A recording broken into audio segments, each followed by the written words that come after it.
Bem-vindo ao podcast Café com o CRM, uma iniciativa do CRM Maranhão. Estamos começando mais um Café com CRM, uma iniciativa do CRM Maranhão, onde vamos discutir regularmente temas importantes e relevantes para a sociedade médica e para a comunidade, né? Hoje o tema é hipertensão arterial. E vamos discutir aqui com a doutora Emanuele Cerqueira, com a doutora Jaqueline Ribeiro, né? Eu sou o doutor Bernardino, vou me apresentar um pouquinho, em seguida elas vão falar sobre elas. Meu nome é Bernardino, sou médico clínico intensivista e trabalho no São Domingos na UDI, sou um dos conselheiros do CRM Maranhão. É um grande prazer estar aqui discutindo esse tema com vocês. Sou Emanuele Cerqueira. Sou uma das cardiologistas responsáveis pelos pacientes internados na enfermaria do Hospital São Domingos. Trabalho também no Hospital da Mulher. E é um prazer estar aqui para poder discutir um pouquinho sobre essa doença tão prevalente na nossa sociedade. Olá, eu me chamo Jaqueline Ribeiro, eu sou cardiologista. No momento eu sou presidente da Sociedade Brasileira de Cardiologia Regional Maranhão, professora universitária e também conselheira do CRM.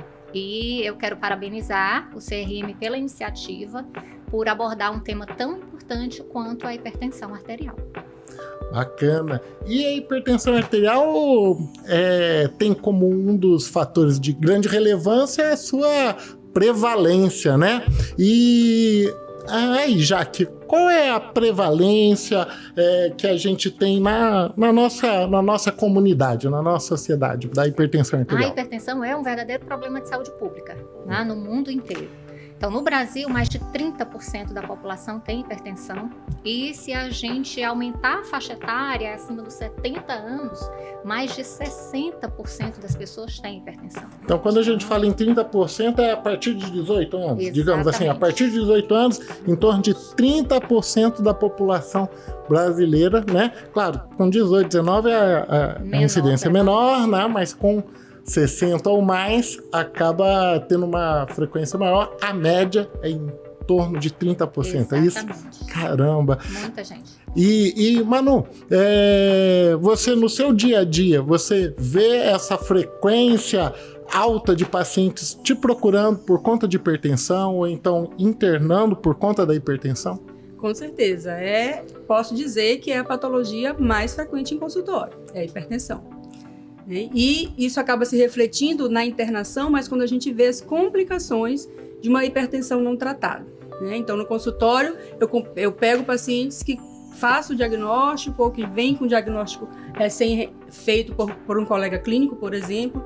Então, esse paciente ainda não tem as complicações. E se ele seguir o tratamento, ele vai evitar essas complicações. E na internação, não. A gente já vê pacientes com insuficiência cardíaca, infarto, AVC, né? São das principais consequências de uma hipertensão não tratada. Então a gente pode dizer então que a hipertensão não só ela é uma doença muito prevalente, que por dados estatísticos nacionais temos aí uma faixa de 30% da população ou mais, dependendo da região, de hipertensos, né?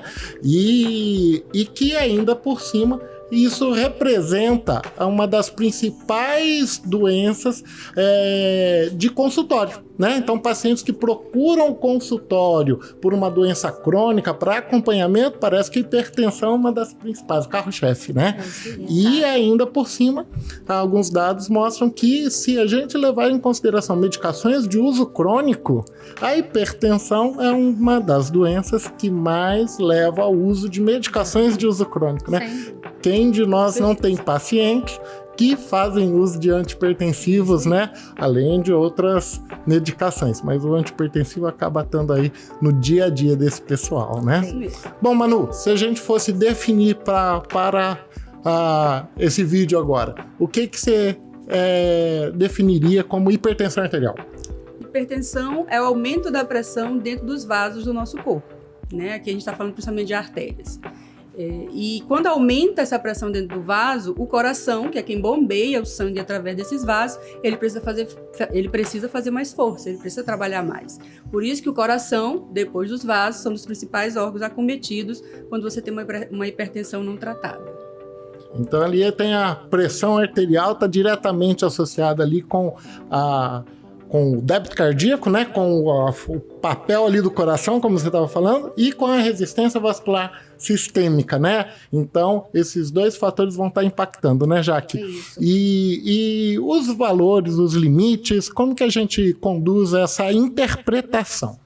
Então, a hipertensão é uma doença que se caracteriza pela elevação mantida e sustentada dos níveis pressóricos. Então, se de repente você, em uma situação específica de grande estresse, foi lá, feriu a pressão arterial, deu elevado, eu sou hipertenso. Não. A gente precisa da elevação sustentada dos níveis pressóricos para fazer o diagnóstico de hipertensão.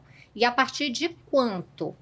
De acordo com a diretriz brasileira de hipertensão, né, que adota os mesmos valores da diretriz europeia, considera-se hipertensão o valor de pressão arterial maior ou igual a 14 de máxima e ou maior ou igual a 9 de mínima.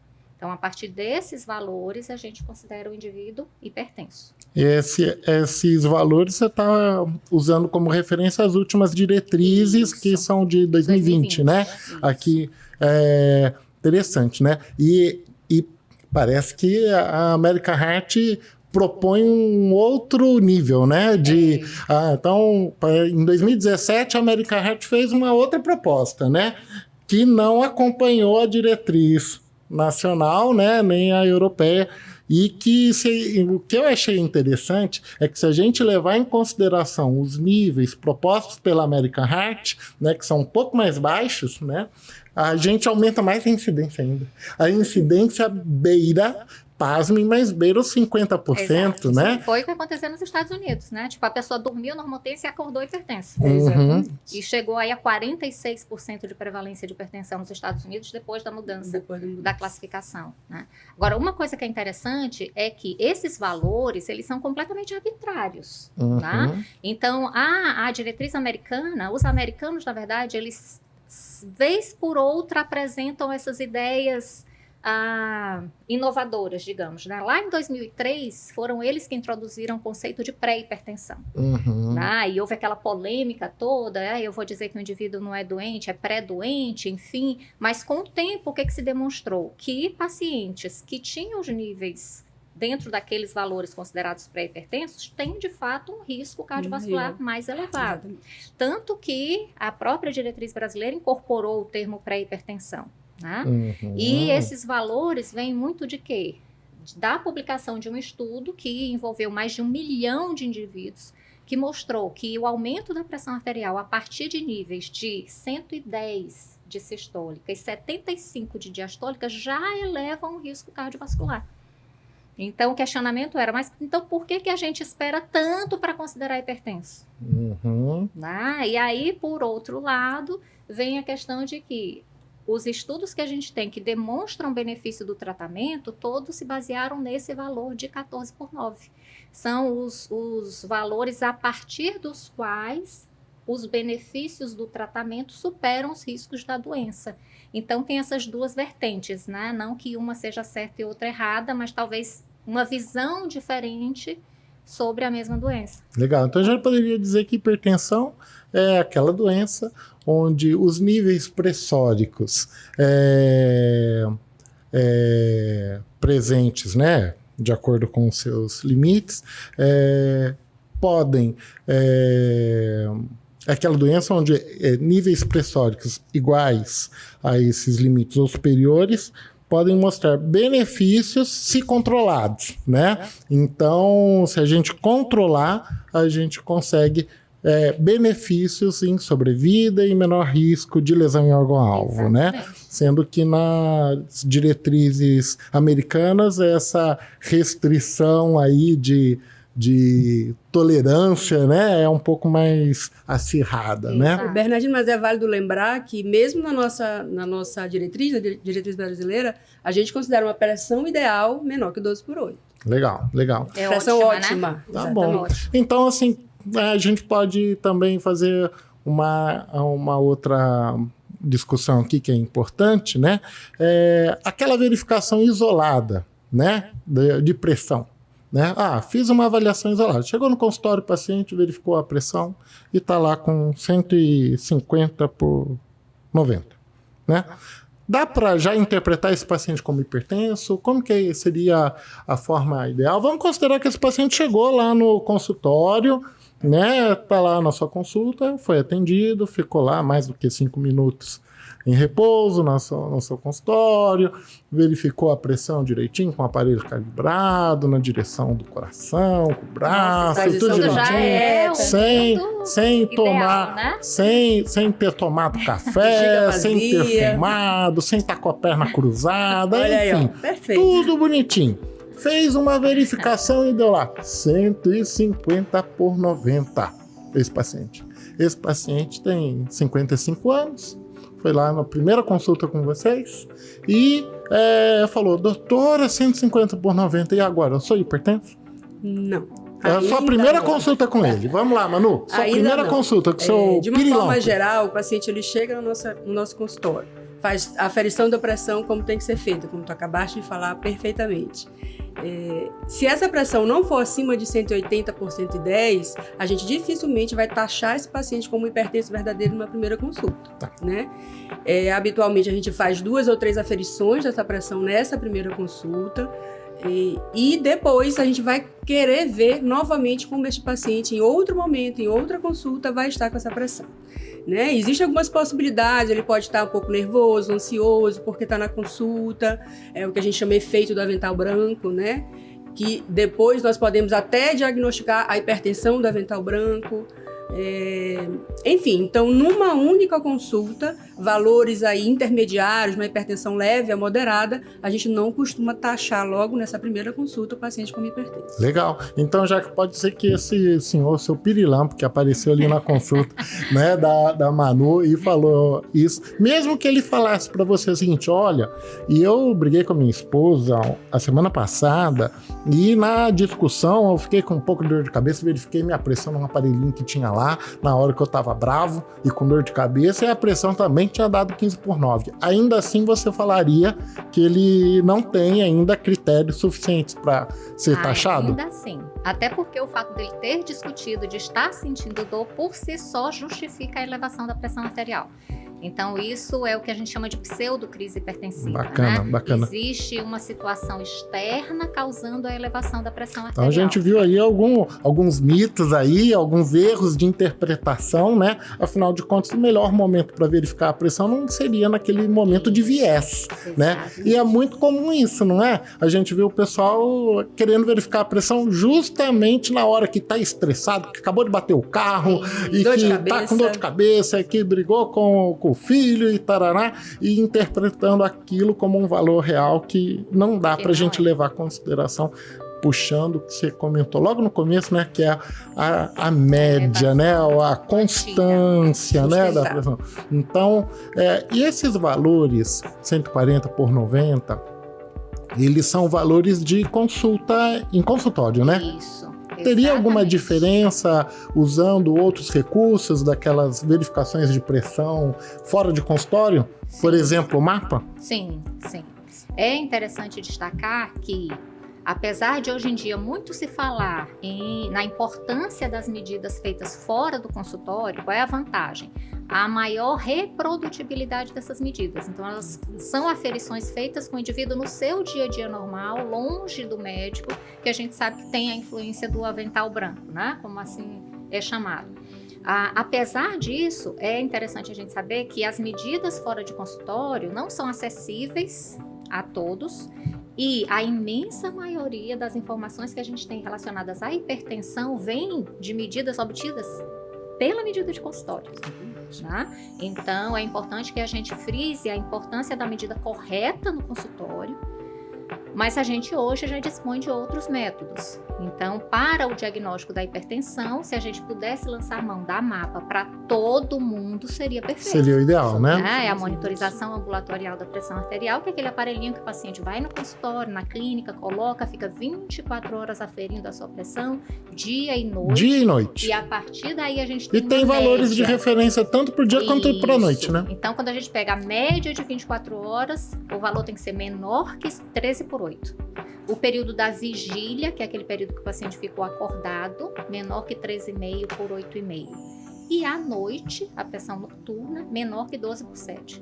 Então, esses são os valores adotados pela diretriz brasileira de monitorização da pressão arterial. Perfeito. Manu, você com seus pacientes de consultório, sejam aqueles pacientes que têm condição de uma consulta particular, sem grande dificuldade, que têm acesso aos recursos de saúde, ou aquele paciente com um plano de saúde, né? Esses seus pacientes, você usa do recurso da MAPA ou trabalha com outras estratégias possíveis para a identificação da hipertensão, mas só com avaliação em consultório? O diagnóstico da hipertensão ainda é baseado pelos valores aferidos em consultório. Mas a MAPA, ela traz um benefício, tanto para o médico como para o paciente, porque ajuda a gente a tirar algumas dúvidas. Por exemplo, se o paciente em consultório tem uma pressão elevada, o seu pirilampo, que eu não falaste, 15/9. Mas ele faz MAPA e a gente vê que a pressão está normal, então aí eu posso dizer que esse paciente tem uma hipertensão do avental branco, certo? O inverso também é verdadeiro. Às vezes no consultório a pressão está normal, mas quando ele faz a MAPA, vem pressão alta. Ele tem uma hipertensão mascarada. Então, a MAPA ajuda muito o cardiologista e o paciente em determinadas situações. Avaliar como está a resposta terapêutica desse paciente, né? Às vezes o paciente, ele chega, a gente percebe que precisa iniciar a medicação e sempre para tratamento de hipertensão, nem todo mundo trata com remédio, mas todo mundo vai precisar fazer ajuste de estilo de vida no que necessitar. Então, às vezes ele faz a mudança do estilo de vida e por si só a pressão começa a cair, tomando remédio. Aí às vezes a gente consegue suspender o remédio e eu faço isso, e faz o MAPA para ver se realmente essa pressão está ficando controlada sem o remédio, só com a mudança de estilo de vida. E uma coisa em relação ao MAPA que é importante lembrar é que esses valores considerados para sono é considerando que o paciente está dormindo. Isso. E muitos pacientes, infelizmente, não conseguem dormir, ter um sono profundo em uso da MAPA, porque ele acorda toda hora, ou tem paciente que não dorme nada. Então, a gente precisa sempre questionar para o paciente se ele dormiu bem ou não, para poder levar em consideração essa média de pressão noturna ou não. Perfeito. E parece que quando a gente vai fazer o MAPA, tem que fazer um diário. Exatamente. Um diário, né? Qual que é a importância do diário, Jaque? Exatamente para a gente estabelecer a relação, né, no caso de hipotensão. Esse é um dos principais papéis. O paciente que refere que a pressão está caindo, eu estou me sentindo muito sonolento, indisposto. Então, estabelecer a associação entre os valores de pressão arterial e os sintomas. Então, naquele momento que ele sentiu o mal-estar, a gente vai lá e olha o valor da pressão arterial. Né? Saber o horário que ele foi dormir, exatamente para saber quais são os valores que vão ser utilizados para a média então, da é muito pressão importante noturna. orientar direitinho Exatamente. o paciente sobre como preencher o diário, né? Isso. Porque eu já cansei de ver diário assim, escrito assim, instalei o MAPA, né? Daí fui dormir, acordei, tirei o MAPA, né? Apesar de ser orientado a preencher e se explica com os detalhes, mas a maioria não preenche. Bacana. Então, falando um pouquinho sobre as medições, então a gente poderia dizer assim, em resumo desse bate-papo até agora, né, que a gente pode interpretar o paciente como hipertenso ou não numa primeira consulta, mas em sim 2 ou 3 consultas intervaladas ali em alguns dias ou semanas, né, que aquela pressão permanece elevada, né? Mas poderíamos também, numa primeira consulta, já classificar esse paciente como hipertenso, se os níveis fossem muito altos, ou se ele tivesse mesmo que níveis mais baixos, mas com lesão de órgão-alvo, né? Vamos dizer, primeira consulta com a doutora Manu, seu pirilampo chega lá e traz um ecocardiograma mostrando HVE, um exame de urina lá mostrando microalbuminúria. Isso já permitiria daí entender que, olha, possivelmente ele tem lesão de órgão-alvo ocasionada aí pela hipertensão que eu estou flagrando agora no consultório. É isso? Exatamente. Ou isso. então usar a avaliação de consultório como uma triagem para escalonar a investigação com o MAPA. Isso. E auxiliar com o MAPA a detecção, seja de hipertensão real, hipertensão do jaleco branco, né, que ele vai ter pressão alta no consultório, mas com mapa normal, hipertensão mascarada, que é a hipertensão normal, mas você está desconfiado que ele seja hipertenso, então eu vou pedir um mapa, porque eu acho que esse cara é hipertenso, né? Pela presença de lesão de órgão. Exatamente. Então ele está com a pressão normal, mas você pega lá o exame de urina com albuminúria. O eletro com sobrecarga ventricular esquerda. Aí fala, nossa, mas com a pressão de onde normal vem aqui, essa né? lesão? Hipertensão mascarada. Muito Bacana, provavelmente ele já é hipertenso há algum tempo, que já deu tempo, sendo redundante, já deu tempo de causar lesões nos órgãos. Ou que ele principais. chegasse lá falando, doutor, sempre que eu verifico lá em casa a pressão dá Sim, alta, né? E aqui, pô, tá 12 por Tá dando 8, normal. 12 por 7, né? A pressão e, poxa, minha filha que é estudante de enfermagem verifica a pressão lá e fala sempre que tá alto, será que ela tá verificando errado? Pede o mapa e flagra ali a hipertensão. Então, poderíamos classificar como uma hipertensão mascarada, né? Exatamente. Bacana. E, bom, então já vimos aí umas estratégias diagnósticas aí para o nosso paciente hipertenso. Mas quando a gente fala de hipertensão, toda hipertensão é primária ou tem alguma outro cenário, né? Tem hipertensão primária e secundária. Qual que é a diferença, Jaque? Fala pra gente um pouquinho. A diferença é que a hipertensão secundária, ela é secundária a alguma outra situação clínica. Na primária, a gente tem o quê? Um conjunto de fatores de risco, ambientais, socioeconômicos, genéticos, enfim, um combo, né? Que Também leva o conhecido como paciente- hipertensão essencial, é isso? É um sinônimo que aí. leva à alteração da pressão arterial. Na secundária, a gente tem condições clínicas específicas que elevam a pressão arterial, principalmente doenças renais, doenças endócrinas, como o hipotireoidismo, o hipertireoidismo, né? Alterações vasculares.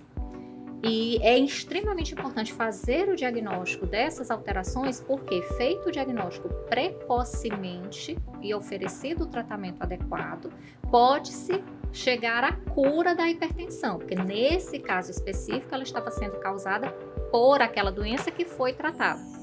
Agora, mesmo no cenário da hipertensão secundária, se o paciente ficar muito tempo sem diagnóstico, ele vai ter lesão de órgão-alvo, alterações vasculares que são irreversíveis. Então, no momento do diagnóstico, mesmo que seja feito o tratamento da causa específica, pode ser que a gente não consiga a cura da hipertensão.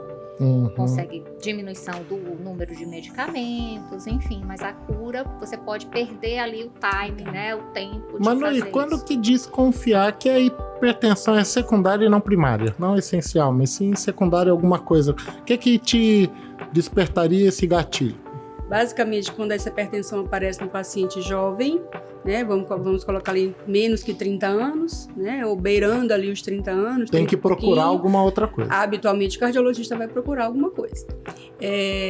Uma hipertensão resistente, a gente já está usando 3 classes de medicação, coloca a 4ª classe de medicação e essa pressão não controla. Então, isso também costuma estar relacionado com alguma doença causando essa hipertensão, né? Isso não é 100% das vezes, mas com certeza o cardiologista vai procurar uma causa secundária se tiver de frente com uma hipertensão resistente ou com uma hipertensão no paciente muito jovem.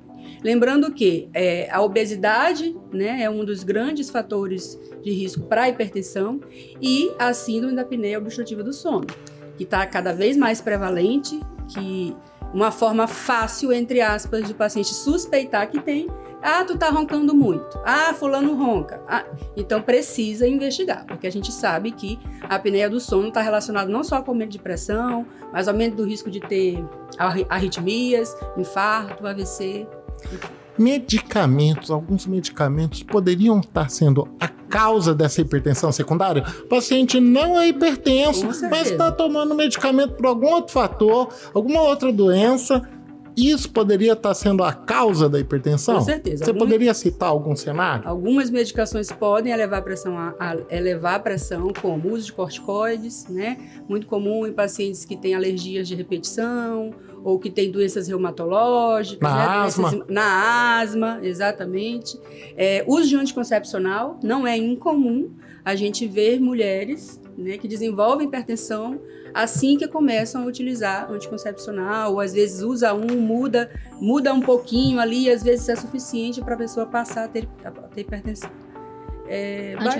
Anti-inflamatórios. Também. Cataflam, Voltaren, diclofenac, aliás, não pode falar a marca, né? Diclofenac, nimesulida. Descongestionante nasal. Também. Então, aquela pessoa que vive com sorine, No nariz, gente. Às vezes só de mudar essa atitude ou trocar a medicação ou procurar uma estratégia diferente para tratamento pode já controlar a hipertensão, que é tão danosa, né? Exatamente. Vamos falar um pouquinho sobre fatores de risco? Então, já que a gente falou então sobre hipertensão primária e secundária, vamos falar sobre fatores de risco, aqueles fatores que podem, já que já começou ali, falou de forma genérica, né, questões genéticas, ambientais, né, então, quais seriam os fatores de risco que a gente deve estar sempre atento ao paciente e que podem favorecer a hipertensão? Então, a história familiar, né? Então, se o indivíduo já tem uma história familiar de hipertensão, ele tem um risco aumentado. Existem várias alterações genéticas já identificadas, né? Mas a gente ainda não atua especificamente sobre elas e não se sabe exatamente até que ponto elas, independente dos fatores ambientais, seriam responsáveis, né, pela elevação da pressão. Então, a gente vai intervir mesmo sobre os fatores modificáveis. E aí a gente tem a obesidade como fator de risco muito importante, responsável pelo surgimento cada vez mais precoce da hipertensão. Tá? O consumo excessivo de sal, consumo excessivo de álcool, sedentarismo.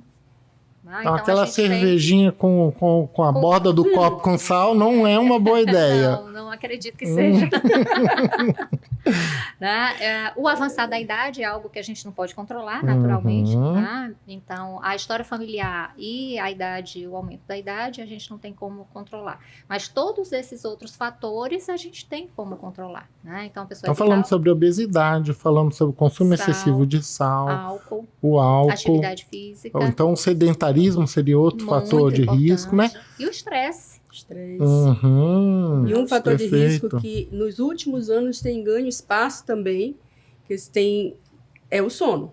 Quem dorme mal tem mais chance então, dormir de ter... menos do que 7 horas por noite é um fator de risco. Não é só o tempo, é a qualidade. E a qualidade. Né? O tempo pode variar um pouco de pessoa para pessoa, mas de uma forma geral, não menos de 6, menos de 6 horas, dificilmente vai dar um sono reparador. Então, a gente poderia apesar que existem esqueci o termo técnico que dá agora, mas que dormem às vezes 5 horas por noite e tem um sono reparador. Mas a grande maioria não, precisa de pelo menos 6 horas, de 6 a 8 horas. Poderíamos dividir assim e colocar como dormir pouco é um fator independente e a apneia do sono um outro fator também, né? Porque tem gente que dorme pouco, não tem apneia, mas isso vai impactar com maior risco de hipertensão. E aquele que pode até dormir um tempão, que é uma característica de quem tem apneia, porque fica sempre com sono. Mas a qualidade é ruim, né? E a raça? Os afrodescendentes têm maior chance de ser hipertensos? Esses estudos se reproduzem no Brasil ou não? E aí, Jaque? Tem a descrição que tem e principalmente tem uma maior gravidade da doença. Interessante isso, né? E um outro fator extremamente importante são condições socioeconômicas, né? Que hoje já se sabe que uma menor condição socioeconômica está associada a um maior risco do desenvolvimento da doença e aí passa por hábitos relacionados à alimentação, falta de acesso aos serviços de saúde. Falta de acesso à informação, né? Perfeito. E acaba impactando isso tudo, né? Uma baixa condição socioeconômica, a alimentação às vezes não é tão equilibrada, né? Muito alimento processado, exatamente, às vezes não tem alternativa e oportunidade, por conta da intensidade de trabalho, não tem alternativa de fazer atividade física regular, né? E tem um estresse aumentado. E nos afrodescendentes, uma coisa que eu estava vendo que é bastante interessante é que eles têm a tendência a ter a hipertensão em níveis mais elevados, mais precocemente e uma incidência maior. Porém, no Brasil, possivelmente pela miscigenação, isso não é tão observado, né? Então, é um fator de risco observado na Europa, nos Estados Unidos e tudo e tal, mas no Brasil, acho que até pela característica da nossa população, né, de ter uma grande miscigenação e isso diluiu, né? Diluiu, né? Inclusive a resposta ao tratamento. Que existem classes que são associadas a uma menor resposta, né, em pacientes negros E, na verdade, aqui a gente não tem como, a gente não vê, na verdade, essa diferença por conta da miscigenação. Bom, legal. A gente já até o momento, a gente falou sobre a importância da hipertensão, falamos sobre o diagnóstico, a definição da hipertensão, como diagnosticar a hipertensão, as apresentações da hipertensão, né? Falamos um pouco sobre os fatores de risco, a prevalência, e vamos falar um pouco agora sobre tratamento, né? A gente pode dividir aí o tratamento em 2 grandes grupos, né? Não farmacológico e farmacológico, né? E, Manu, das medidas não farmacológicas, qual que você começaria ressaltando? Quais que você começaria ressaltando, que você sempre enfatiza para o paciente? Primeiro, sempre lembrar que, como eu até falei no início, toda hipertensão a gente vai tratar com mudança do estilo de vida naqueles pontos, claro, que o paciente precisa mudar. E algumas vezes, aliás, a maioria das vezes também precisaríamos do remédio.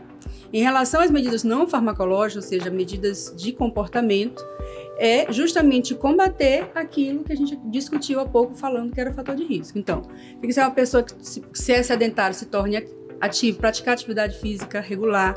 Qual é o mundo ideal? 150 minutos por semana de atividade aeróbica e 2 dias de atividade resistida, musculação, né? Por exemplo. Esse é o mundo ideal. Claro que se você sai de uma inatividade e passa a caminhar 3 vezes por semana, você já está ganhando benefício para o seu sistema cardiovascular. Mas o alvo deveria ser esse para todo mundo. Uma dieta adequada. Qual é a dieta adequada? Rica em frutas, verduras, legumes, pouco sal, pouca gordura saturada, pouco açúcar, né? Alimentos integrais, gorduras boas, as gorduras das castanhas, do azeite, do abacate, não fumar, não beber ou não consumir álcool ou consumir de forma moderada. Aquela história do vinho, fazer bem e tal. Estudos mostram que existiu um benefício desse consumo do álcool, mas a gente não tem o hábito, por exemplo, você não bebe. Vou te orientar agora a passar a beber porque vai te trazer benefício tomar uma taça de vinho por dia. Mas o risco de você se tornar um dependente do álcool, ele é maior do que o benefício que essa uma taça de vinho poderia te trazer todo dia. Então a gente não costuma fazer isso, pelo contrário. A gente sempre orienta a consumir o álcool de forma moderada. Se não beber, melhor. Né? Não fumar, melhorar o sono, né? Às vezes tem dica, por exemplo, às vezes são pequenas mudanças. Não durmo bem, durmo tarde, mas eu fico com o celular até na hora que eu quero resolver dormir. Aí não. O ideal, os especialistas orientam, se você quer dormir 10, no máximo 8, 8h30 você tem que estar deixando o celular de lado, TV de lado, porque a luz azul, ela atrapalha o sono, né? Que tem nesses dispositivos. Controle de estresse, e isso varia muito de pessoa para pessoa. Às vezes é só procurar um hobby, né? Isso varia de pessoa para pessoa. Às vezes é precisar de remédio também para controlar o estresse, né? Mas esqueci de alguma coisa. Cada um desses fatores vai impactar um pouquinho nesse controle, certeza. Isso? E de forma independente. Então, eu diminuir a quantidade de sal, já impacta em alguns milímetros de mercúrio ali, abaixando minha pressão média. Eu diminuir a quantidade, eu tirar o álcool principalmente para aquele paciente que é hipertenso e tem esses hábitos inadequados, né? Exatamente. Aí você fala, vamos tirar o sal, o excesso de sal, vamos tirar... E de todos, o que tem maior impacto é a perda de peso. Exatamente. Então, a perda de 10 quilos pode reduzir de 10 a 20 milímetros de mercúrio na pressão sistólica. E aí, eu posso dar o meu exemplo. Ano passado, a minha pressão estava beirando 14/9, um pouquinho menos. E aí, eu comecei a fazer o processo que precisava fazer, ajustar o que eu precisava ajustar. Eu perdi 14 quilos. A minha pressão hoje é 11,7. Que bacana. Sem precisar tomar remédio. E uma coisa interessante que a gente sabe aqui, parece que 20 milímetros de mercúrio na pressão sistólica ou 10 milímetros de mercúrio na pressão diastólica, assim, uma elevação de 20 milímetros na sistólica ou de 10 milímetros na diastólica dobra a incidência dos eventos cardiovasculares, a partir daquele valor de 11 por 7,5. Olha que interessante, né? Então, olha o impacto que cada redução é capaz de promover. Então, veja só, 20 milímetros na sistólica ou 10 milímetros na diastólica, dobra a incidência de complicações. Não é que assim aumentou um pouquinho, não. Dobra a incidência das complicações cardiovasculares, né? Então, qualquer redução vai ser bem-vinda, né? Então, com certeza. vimos aí várias medidas que mostram aí que a mudança do estilo de vida vai ter impacto. E a terapia medicamentosa, em que momento, já que você vai falar assim, ó, bom, a gente vai orientar para todos os nossos pacientes mudança do estilo de vida, mesmo aquele que não é hipertenso. Não é hipertenso, chegou no consultório, mas gosta de uma cervejinha, gosta de comer lá a batata com muito sal, deixa a saleira em cima da mesa, é sedentário, tá acima do peso, é estressado, né, e tal. Esse paciente a gente vai, mesmo sem ser hipertenso, orientar a mudança de estilo de vida. Mas estamos lá com o nosso paciente hipertenso, nós orientamos mudança de estilo de vida. Em que momento você opta por já começar a medicação ou não? E aí? Então, depois que a gente faz o diagnóstico da pressão alta, a gente precisa fazer um segundo processo, que é a estratificação do risco desse indivíduo. Então, a gente vai avaliar o quê? Além do valor da pressão arterial, se esse indivíduo é diabético, se ele tem colesterol alto, se ele fuma, se ele é obeso, se ele tem outros fatores de risco. Que vão agravar ali os eventos cardiovasculares, a probabilidade dele ter as complicações. E se ele já tem alguma alteração em algum órgão afetado pela doença.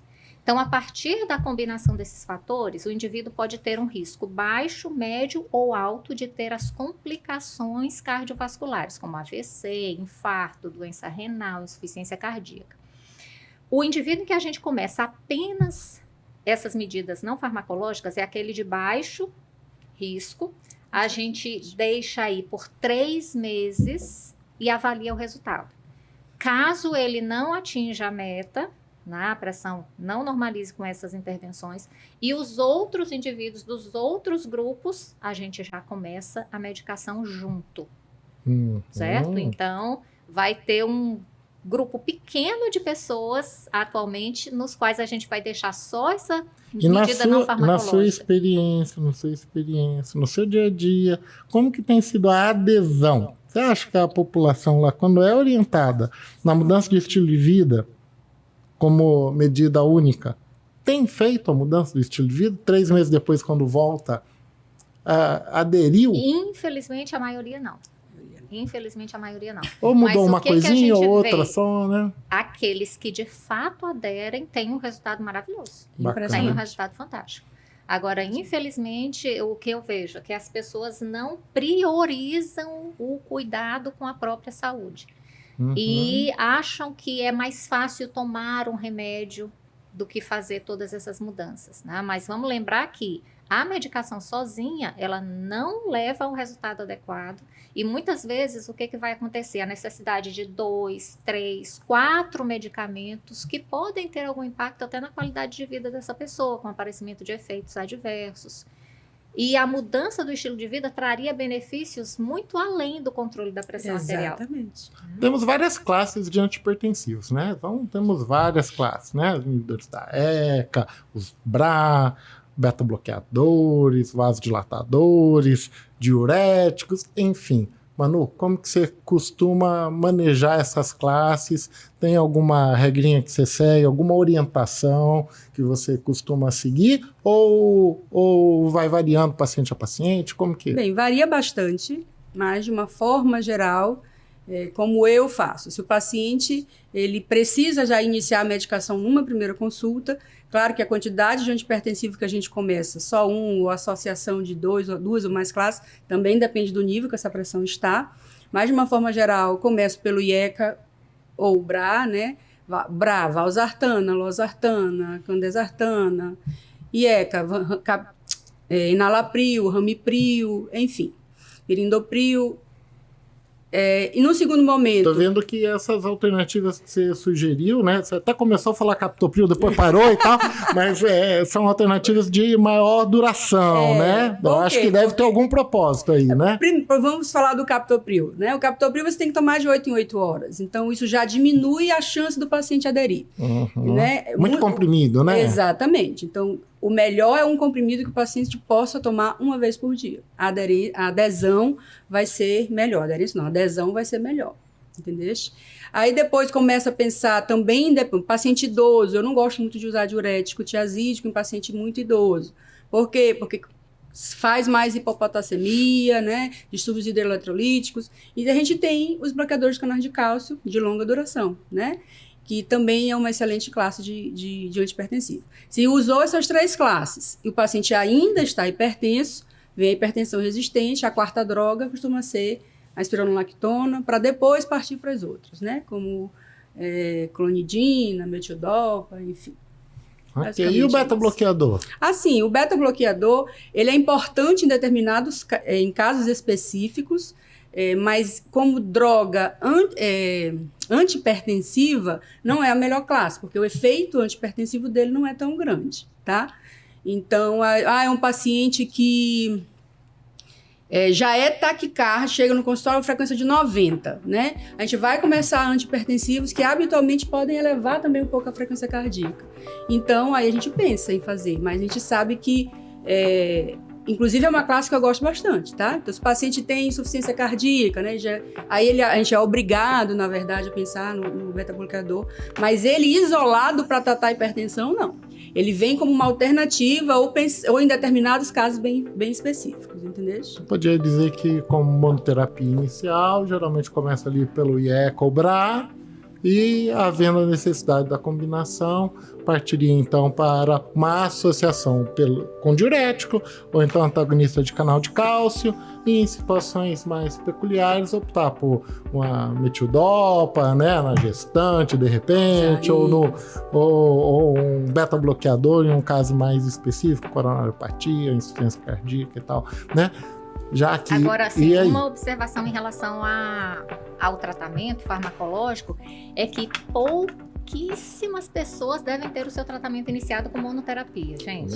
Essa era a pergunta que eu ia fazer para você agora. Só paciente hipertenso estágio 1 de baixo risco ou idoso frágil. É isso mesmo. E por que dessa afirmação? Qual que é a vantagem da terapia combinada quando comparada à monoterapia? Não seria melhor eu começar então com um antihipertensivo, chegar ao topo da dose dele, não tá melhorando, entrar com outro? É melhor eu pegar e já começar com 2? Como que é essa? O que se observou? Que quando eu dobro a dose de um antihipertensivo, o efeito adicional que eu tenho é muito pequeno e eu aumento muito a chance de efeito adverso. Por outro lado, quando eu associo 2 classes que atuam em locais diferentes, em mecanismos diferentes da hipertensão, eu tenho menos efeito adverso, porque eu uso as 2 em menor dose, com uma potência antihipertensiva maior. Estou lidando por 2 estratégias antihipertensivas, mas com uma dose menor, consequentemente menos efeito colateral. Menos hiponatremia no meu tiazídico, menos pé inchado no meu antagonista de canal de cálcio, né? Enfim, bacana. E infelizmente a gente vê todos os dias pacientes de alto risco com monoterapia. Esses pacientes não vão chegar à meta. Gente, mais de 2/3 dos hipertensos não respondem à monoterapia. Então, se você quer chegar na meta, proteger esse paciente das complicações da doença, você tem que usar a associação de fármacos. Uma taxa muito alta, né? E uma outra coisa legal, seguindo um pouquinho daquilo que a Manu falou e do que você está falando, é optar pela terapia combinada, mas em um único comprimido, né? Sim. Porque aumenta a adesão. Aumenta a adesão. Então, existem hoje várias formulações, né, de associações em um comprimido só.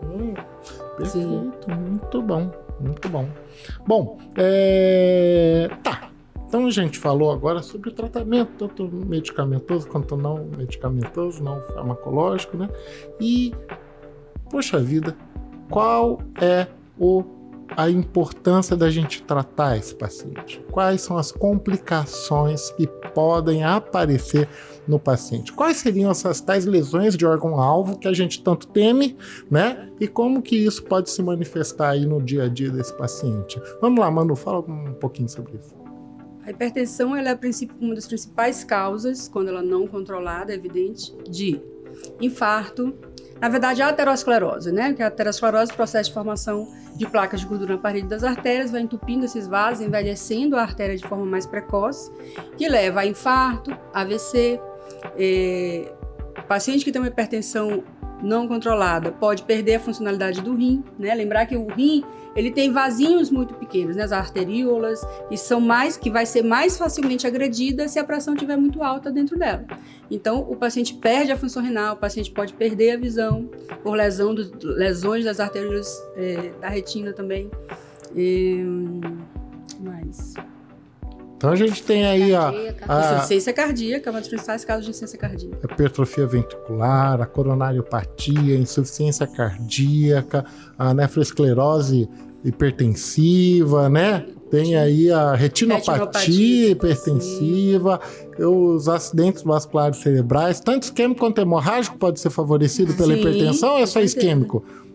O hemorrágico também, né? Cerca de 80% dos acidentes vasculares cerebrais estão relacionados com hipertensão não controlada.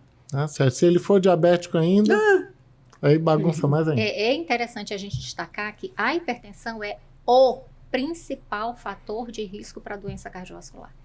Isoladamente, a hipertensão responde por 49% de todos os casos de infarto e 52% de todos os casos de AVC.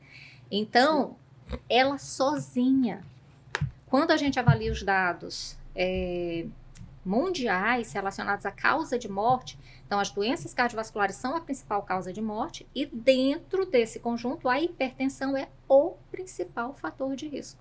Então a gente está falando de uma doença que é extremamente grave e que tem como principal característica clínica o fato de ser assintomática. Então, ninguém vai ter sintoma de hipertensão, gente. É o mito que eu acho que é o principal da gente deixar claro aqui hoje. Exatamente. Hipertensão é uma doença silenciosa. A gente só sabe se vai tem a ferida sentir só as complicações, mas a fase de... o maior tempo da doença, a pessoa não sente nada. Boa, né? Achando, né, que tá de boa. Achando que tá de boa, né? Caramba. E... uma outra coisa que às vezes as pessoas confundem um pouquinho é o que é urgência e o que é emergência hipertensiva, né? Jaque, como que você diferenciaria aí? O que é urgência, o que é emergência hipertensiva e como que a gente vai manejar um cenário e o outro, né? Tudo é a mesma coisa ou tem diferença? Então, a emergência é uma situação em que há uma elevação aguda da pressão arterial com lesão aguda desses órgãos-alvo. Então, não existe um valor a partir do qual eu vá considerar a emergência hipertensiva. O que vai definir o indivíduo ter uma lesão aguda de algum desses órgãos. Então, o que são emergências hipertensivas? O AVC, o infarto, uma dissecção de aorta. Então, são complicações agudas associadas à hipertensão. Urgência hipertensiva, gente, assim, existe uma corrente já dentro da cardiologia que define a abolição do uso. Eu defendo. Eu também. Plenamente. Eu acho desnecessário o uso de urgência hipertensiva, porque se torna confuso, porque define-se um valor a partir do qual o paciente poderia ter algum sintoma, mas a gente sabe que a doença é assintomática. Então, quanto disso que se diz que é urgência hipertensiva não é pseudocrise hipertensiva. Exatamente. Então, se existe o hipertenso não controlado, que é aquele que está passeando por aí, de repente senta numa cadeira, faz a aferição da pressão e está 18 por 11. Ele é um hipertenso que não está tratado, ele não está sentindo nada, ele está vivendo a vida dele. Então, esse paciente precisa ser tratado. Aquele pacientezinho que foi lá, tá voltando ali da balada, foi lá no pronto-socorro. Exato. E falou, verifiquei aqui pra... Minha época de pronto-socorro, eu pegava alguns desses, né? Eu falei, resolvi aqui verificar a pressão aqui, né? Foi lá, 200 por 100. E o cara tá passeando na floresta. Ou 180 por 120 a pressão. E ele é assintomático. Esse paciente assintomático, 180 por 120 de pressão. Deixa ele em repouso mais um pouquinho, descruzei a perna, não fumou, não bebeu naquele momento, verifiquei a pressão de novo. 180 por 120, ele é assintomático. Ele estaria em uma emergência hipertensiva? Não, de forma alguma. Esse paciente eu tenho que deixar ele sair do pronto-socorro daqui a alguns minutos ou horas ali com pressão de 11 por por De 7? forma alguma. Não. Ele tem que ser orientado, prescrito. Qual é o risco de eu abaixar a pressão desse paciente de forma súbita, já? Ele pode ter um AVC. Pode fazer baixo débito, né? Uhum. Porque esse paciente ele está até adaptado, né? A gente vai ter que reduzir com mais cautela, né? Perfeito. É E às vezes a gente desnecessário. vê esse impulso, né? De esse paciente baixar tá a todo assintomático. custo. Se for idoso ainda, pior ainda, né? Exatamente. Por isso, inclusive, que saiu, né, que foi proibido o uso da famosa nifedipina de ação Sim, rápida, né, que se sublime. usava. Aquela capsulazinha algum tempo amarela que a atrás. gente furava com Exatamente. furava com a agulha, né? Pingava debaixo da língua, Muitos né? pacientes tiveram complicação cerebrovascular, né, AVC, por conta da queda abrupta da pressão. Uhum. Então, a única situação em que a gente deve intervir imediatamente na pressão arterial e não necessariamente para deixá-la normal Exatamente. é nas emergências hipertensivas. Que aí cada emergência vai ter uma conduta específica. Perfeito. Então, a abordagem, por exemplo, de uma emergência hipertensiva, um paciente com 180 por 120 de pressão, com edema agudo de pulmão. Então, vamos lá. Eu estou com um paciente com edema agudo de pulmão, tá lá estertorando até ápice, com tosse, espuma rosa saindo, cianose labial, entendeu? Taquipneico, saturando 85 em ar ambiente, pressão 180 por 120, chegou no pronto-socorro dessa forma. Esse paciente, ele está, então, numa emergência hipertensiva, gente. Olha, vou ter que abaixar a pressão dele, né? Mas eu tenho do lado ali um outro paciente também, que está com um déficit neurológico súbito, iniciado há meia hora, tá? Com hemiplegia esquerda, né? E a pressão dele é 190 por 110, 190 por 110. Foi submetido a uma tomografia de crânio que está normal, né? Possível AVC isquêmico. O manejo desses dois vai ser diferente com relação a essa hipertensão? Vai ser diferente. Os dois estão com pressão alta, o mesmo valor, mas o manejo é diferente. É aquilo que você falou, né? Exatamente. Então a gente tem que saber como manejar cada uma das hipertensões. Das E emergências. se fosse uma dissecção de aorta, a abordagem seria totalmente diferente, né? Diferente também. Então podemos dizer que na emergência hipertensiva eu tenho uma lesão de órgão-alvo, uma complicação aguda que exige um manejo precoce da hipertensão, né? Com peculiaridades direcionadas de acordo com a emergência que for, né? Enquanto na chamada como é que urgência funciona? hipertensiva, a gente vai ter que ter mais cautela nesse manejo de pressão, né, com as orientações e ajuste das medicações para que a médio prazo a gente controle a pressão. Seria isso? Exato. E nas emergências, lembrar que a medicação é por via endovenosa, né, gente? Não existe ficar fazendo medicação oral. E, pelo amor de Deus, não existe nenhum antihipertensivo para ser usado por via sublingual, tá? Nem o Não captopril. existe nenhum antihipertensivo para ser usado por via sublingual. Que Ainda. foi muito ainda. feito isso, né? Foi muito feito e, infelizmente, a gente Ainda ainda vê se muita faz. gente fazer. Uhum. E que realmente que é inconcebível, ainda mais no meio que a gente vive hoje, que a informação para tudo quanto é lado aqui, ó, na palma da nossa mão.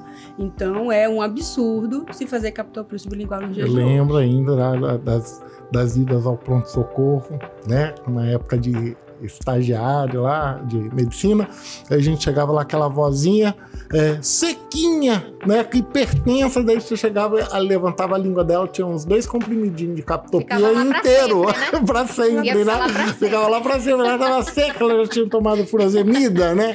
E não dissolvia dentro do comprimido e ficava lá debaixo da língua dela, né?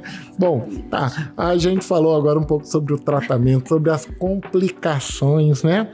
E a hipertensão, ela, quando manejada bem, controlada direitinho, o paciente pode ter uma vida normal, né? Sim, certeza. completamente normal. E é importante a gente esclarecer isso para o paciente, né? Exatamente.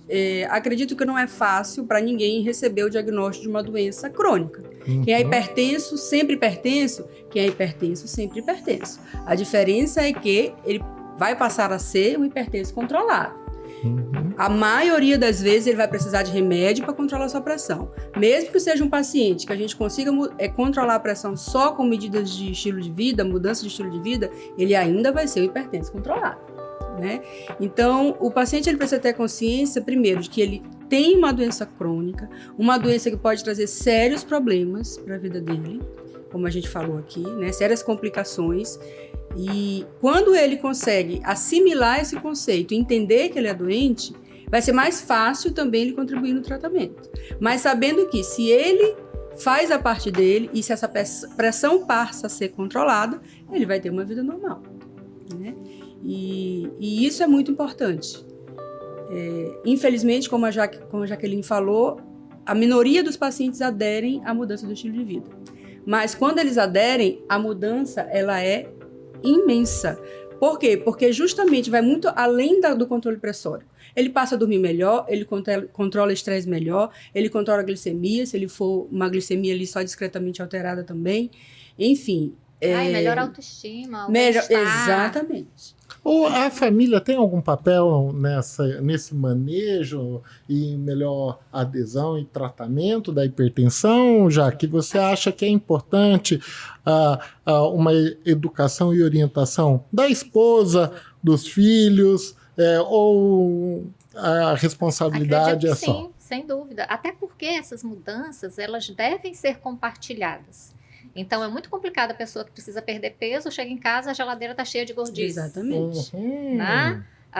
E pensando principalmente no exemplo que essas pessoas podem dar aos filhos, né? Então, se você já consegue educar uma criança fazendo o que é certo, a gente para de falar nesse negócio de mudança do estilo de vida. É porque esse deveria ser o estilo de vida normal para todo mundo. Né? Eu sonho com a época em que a gente vai parar de falar mudança no estilo de vida. Exatamente. Porque todo mundo já vai ser criado e educado para fazer atividade física, manter o peso sob controle, não comer excesso de comida industrializada, enfim.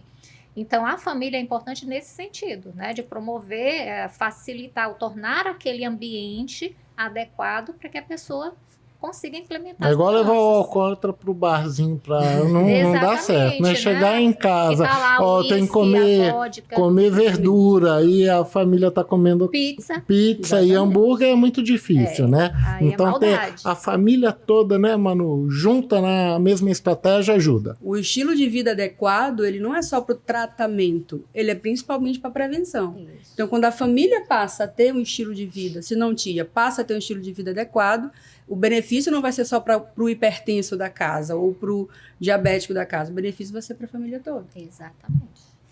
Bom, eu acho que fizemos aí uma recapitulação dos pontos principais sobre hipertensão arterial, né? Tivemos a oportunidade de falar sobre a importância do tema, sobre o diagnóstico, como verificar a pressão, estratégias de diagnóstico com verificação de pressão no consultório, fora do consultório.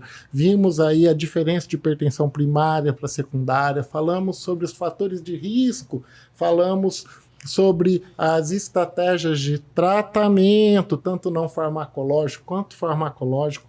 Falamos sobre as vantagens da terapia combinada ao invés da monoterapia. Falamos sobre as complicações que podem acontecer diante da hipertensão arterial não controlada, né, ou não diagnosticada. E um ponto importante que parece que mais de metade dos pacientes hipertensos não controlam, né? Exatamente. A pressão não é mais de metade, né? Olha só o impacto disso, né? Então, a gente tem aí um grande desafio, né? Que é conseguir fazer com que esses nossos pacientes não só tenham um controle por estratégias não farmacológicas, como farmacológicas. E aí entra a nossa responsabilidade também, né? Agendar ali como que você diria que é a responsabilidade do médico também nesse manejo?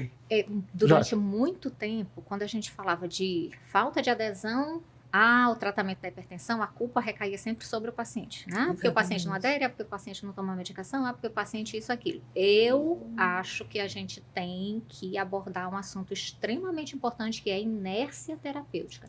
A inércia terapêutica é a responsabilidade do médico. Então, é aquele médico que não faz o diagnóstico corretamente. Uma vez feito o diagnóstico, ele não faz o tratamento correto. Então, ele está tratando o hipertenso de alto risco com monoterapia.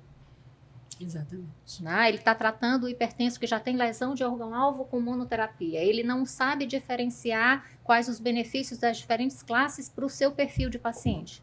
Então, a gente tem a responsabilidade de saber fazer o diagnóstico, estratificar o risco e fazer o tratamento inicial. Gente, todo médico que está lá no posto, atenção primária, ele tem que saber fazer o tratamento do paciente hipertenso não complicado.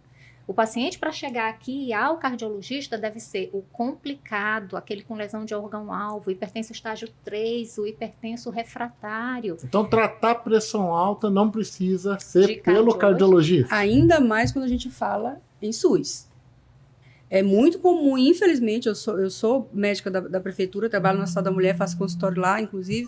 É muito comum, acho que 90% dos pacientes que foram em algum momento no pronto-socorro com a pressão alta, que não era emergência, mas estava com a pressão muito alta, eles fazem a medicação no posto, ou onde seja, na unidade, enfim, mandam para casa sem prescrição.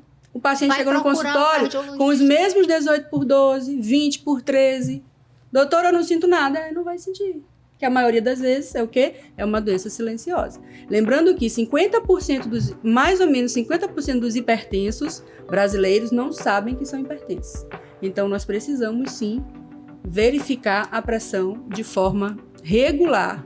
Enfim, uma doença que acomete de 30% a 50% da população, né? Usando aí as referências europeias ou norte-americanas, né? Tal, a gente não dá para deixá-la apenas na mão do especialista, né? Porque nem todo mundo vai.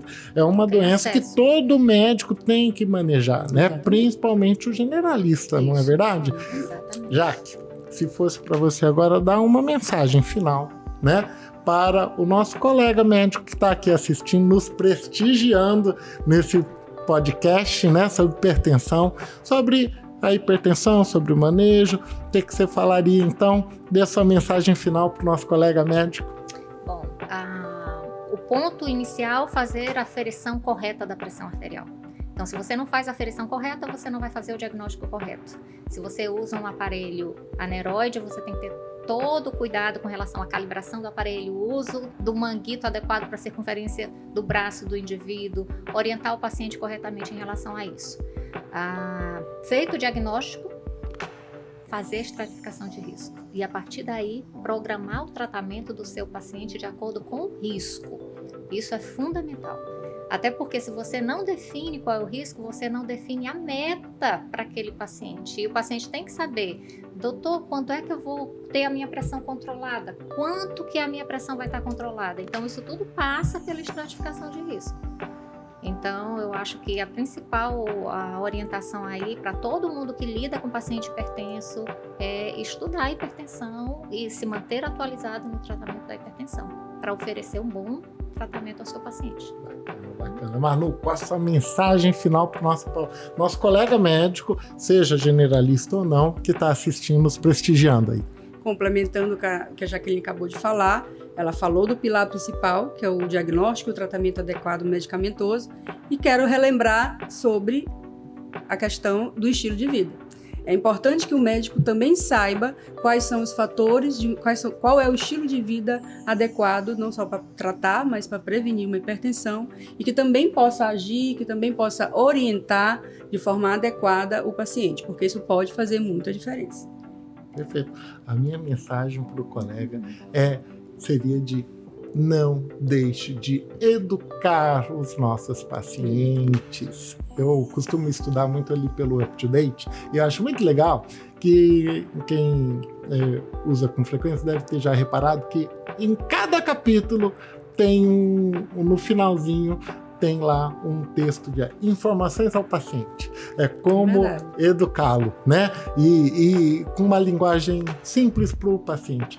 Então, acho que o ponto-chave que eu uso no meu dia a dia é educação, porque é na hora que você esclarece para o paciente a doença, as consequências, o objetivo de cada uma das estratégias terapêuticas, seja lá para qual for a doença, diabetes, hipertensão, uma pneumonia, uma pielonefrite, você explica direitinho o que ele deve esperar de sintomas ou não. e como tratar e qual o objetivo de cada uma das estratégias, a adesão aumenta muito. Quando a gente só fala, ó, você tem que parar de fazer isso, parar de fazer aquilo e tomar tal remédio que vai te deixar com o pé inchado, vai te deixar com menor potência ou vai te dar dor de cabeça, é muito difícil para o paciente aderir, se ele não entende. Sim. Agora, se ele entende e sente a responsabilidade na tomada de decisão, isso aumenta muito a adesão.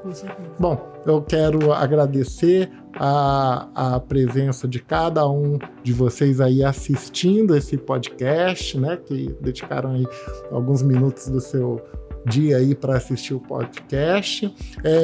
Convidá-los a assistirem os próximos, que regularmente o CRM está organizando esses podcasts com temas relevantes, né?